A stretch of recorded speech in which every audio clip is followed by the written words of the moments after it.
What's up, y'all? It's your boy Gabe Lustman, and I'm on the hottest platform, the delivery spot.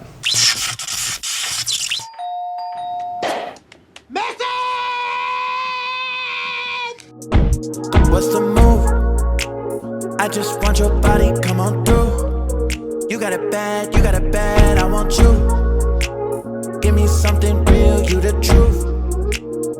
Ooh, what's the move? I just want your body, come on through. You got it bad, I want you. So I'm from Minneapolis, Minnesota. Originally was born in New Orleans, but I was raised in Minneapolis. What I do a lot. I'm a singer, songwriter, actor, engineer. I direct my videos. I style myself. It's like more of a question of what don't I do. The name of the song that I'm doing today is called What's the Move? And shout out to my boy Kavon that produced the record and co-wrote the record. He's great. Shout out to Kavon. Okay, so what inspired this record? What's the move? I really wanted to try something different with my music. You know, I have a lot of songs that are great that people like, Thru, Meet Up, and I kind of wanted to try something new. And right now what's really hot is sexy drill. It's like a sound that came from Chicago, the drill music, and then, you know, folks in New York added their twist to it, like the Cash Cobains and the Jordan, the Kalani joint and stuff. And, you know, so I wanted to try to kind of catch the wave and see if that's something that might sound good with my vocals and try to add the melodic to it, because I could sing for real. So I was like, let me try to put my kind of Backstreet Boy, Chris Brown vibe on, but it's still Gabe Lustman, but I kind of got that sound. So I wanted to just try that out, and it turned into a banger. You know what I'm saying? So what's the move? So I grew up listening to a lot of different artists. There's so many artists that helped cultivate my sound and that influenced me, but to name a few, I would say most definitely Justin Timberlake in the early to mid 2000s. That's my favorite artist, you know what I'm saying? So definitely Chris Brown, Mario, Usher is definitely a big influence. Backstreet Boys, really, who else? H-Town, Peeble Bryson, Tank. You know, the list goes on and on, man. There's so many people. Like, I love Joe Thomas, like All the Things Your Man Won't Do, you know what I'm saying? Like, I done cut a couple times of that song, you know, the record on repeat, you know. But yeah, man, nowadays, things I do outside of music is, I mean, I like to lay on the beach and eat caviar. No, I'm just playing. I wish, but no, I like to chill, man. I like to travel. I've been in my travel bag lately, man. I just got back from Puerto Rico. I shot a video out there, so it's not really like I don't get to chill too much. I'm in work mode, man. So, you know, I'm really just anything I do. I'm going to Miami in a couple of days, and I'm like, it's still going to be a work trip, but I'm gonna find some time to lay on the beach and have me a good like double Don Julio margarita. You know what I'm saying? I like to watch the movies like sometimes, and I really just enjoy music. So anything to do with music, concerts, festivals, or like being in the studio. I'm a studio rat, man. I love being in the studio and just recording all the time, every day. I think the biggest obstacle that I have as an artist, and I think for a lot of artists, is learning how to properly market your music. That's a very, very savvy thing that you have to learn how to do, because no one's gonna come save you. You know, you can't call the National Guard to come get you and save you. You know, you have to figure it out. And there's no blueprint on how to break an artist. You have to go spend countless dollars and time to really like figure it out. And I've spent a couple hundreds of thousands over my 18 years of doing this, and other people have poured money into me as well. So it takes a lot. It takes a village, and I think that's the hardest part is marketing. But once you start picking up a little bit, opportunities come, and then you get a call from the delivery spot, and then you end up right here. I think there's two sacrifices. The biggest two sacrifices I've made from my career is definitely moving away from comfortability and being uncomfortable so I could be comfortable later. I think that's something that I still struggle with, but moving, like literally moving mentally, but then also moving physically. I moved from Minneapolis down to Atlanta with no money. I think I was like donating plasma at the time. I was like broke. You know what I'm saying? Ooh. And catching the bus and all type of stuff. It was crazy. But, you know, I just remember that, and that was a sacrifice I had to do, leave my family and my childhood friends behind and just come chase my dream. You know what I'm saying? And that gets lonely and can be depressing at times, but you know, this is not a boohoo. Like, there's a lot of good things too. But that's definitely one. Another thing would be, like, love and relationships I had to put on the back burner, you know what I'm saying, to really find myself as an artist and get some motion and start really locking in. So I always wanted to like have a family and do the whole lovey-dovey thing and have kids and all that stuff. And my family has all that, and I'm the black sheep. So my first love is my music, and I learned that she's always there for me. So that's my wife right there, and I'm married to it. It's on my pinky finger. Or my ring finger. So, but yeah. A misconception that people have about Gabe Lustman, and I would probably say I try not to pay attention too much, and you know, you have to get to a point where you don't give a shit, you know what I'm saying? But I would say people really like look at me like I'm really like stuck up, you know what I'm saying? But at the end of the day, I could be your best friend and just have a beer with you and shoot the shit and just have fun. And I'm like a funny guy, and I like to make people laugh, entertain. That's what I was born to do. So I think from afar, like, don't let the shades and the chain and the leather pants fool you, man. I'm a cool guy, and I'm approachable and stuff.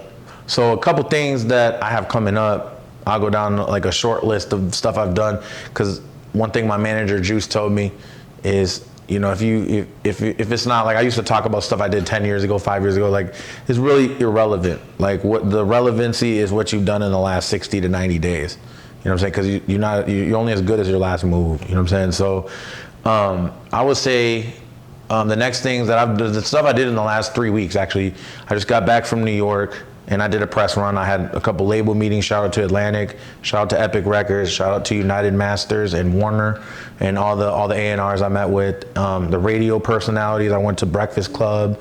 I was up at Sirius XM. Shout out to S. Dot and the whole team over there. I mean, I just did so many mic drops and podcasts. I think I was telling you guys off camera, I was up there for 9 days, and I think I did like 5 interviews a day and 3 meetings, and then did a show and a photo shoot. It was absolutely crazy. So that was cool, and I just debuted my song in Times Square on the billboard for my song What's the Move. That's gonna be coming out on all platforms. We shot the video a couple days before I left for New York. Had the Lambo in there, had the warehouse and the model, and you know, I was fly. So that thing is gonna be, woo, I can't wait. Y'all gonna have to see that one. So that's all coming. And then I'm lining up a radio campaign and promo tour. I'm gonna go hit 10 cities at least. That's like the number. I said I was gonna do 10 last time, and I hit like 6. So I'm like, nah, this time we're gonna say 10 and hit 12 or 15. So that's just calling people through my contacts, all the DJs I know, and hitting people on Instagram and just trying to get in there, man. That's the kind of work y'all need to put in. If you really want the shit, you gotta really do that and obsess of it. Like, cause people obsess over the wrong things. But that's something you gotta do, is be obsessive about the joint, about the success, and you can get it. So that's one thing. And another thing, I don't know, I'm kind of long-winded, but I shot, a week before that, I actually shot with HBO in LA. And there's a guy named Sacha Cohen. He played Borat. So I was like on this prank show. It was absolutely crazy and hysterical. Y'all gonna just have to see that one. But it's coming out in the spring. That's a little more on the acting side and reality TV stuff I do. And then I'd say last but not least, I'm setting up a college tour for probably the springtime. It just depends on how the dates line up and stuff. You know, homecomings and all that stuff in the colleges. And then January, I'm going out to LA for the Grammy week, and I'm gonna take some more meetings with like Empire, and hopefully I'll get in that Capitol Records building, you know what I'm saying? So I'm coming, man, I'm working.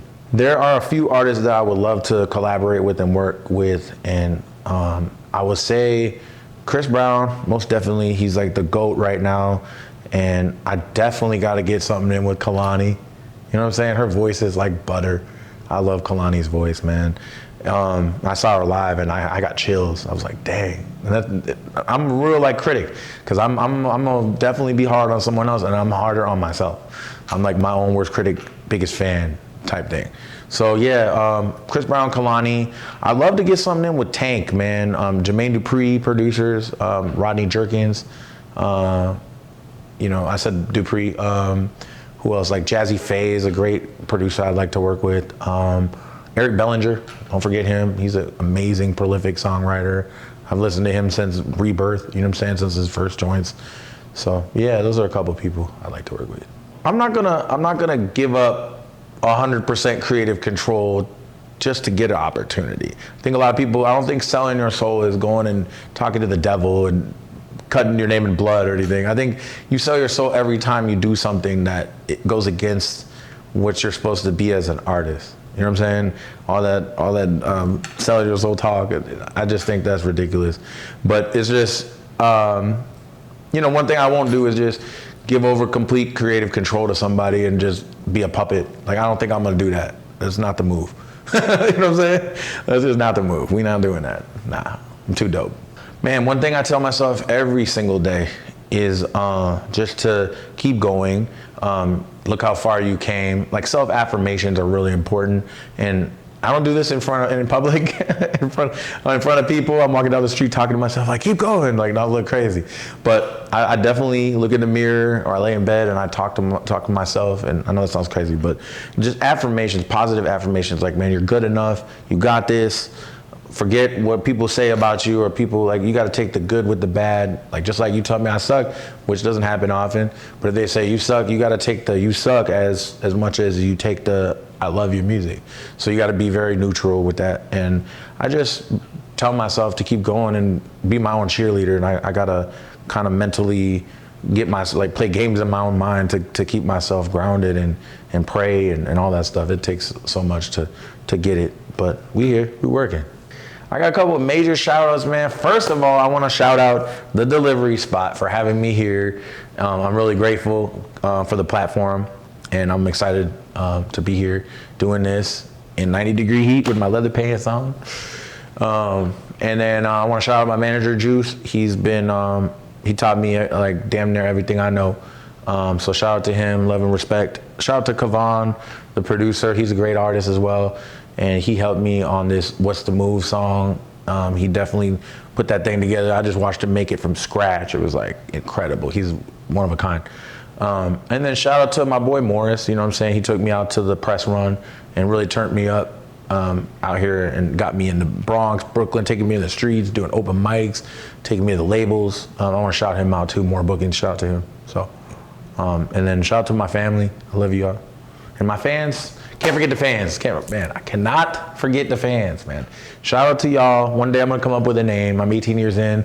I'll still call y'all Team Gabe. But shout out to the fans, man, for sharing and helping a couple of my recent videos get over a couple million views, 70,000 shares, 100,000 likes. Like, y'all are running it up, and I really appreciate that. And I need y'all to share this interview right here when it comes out. I need y'all to work and put that work in for your boy. Much love. What's the move? I just want your body.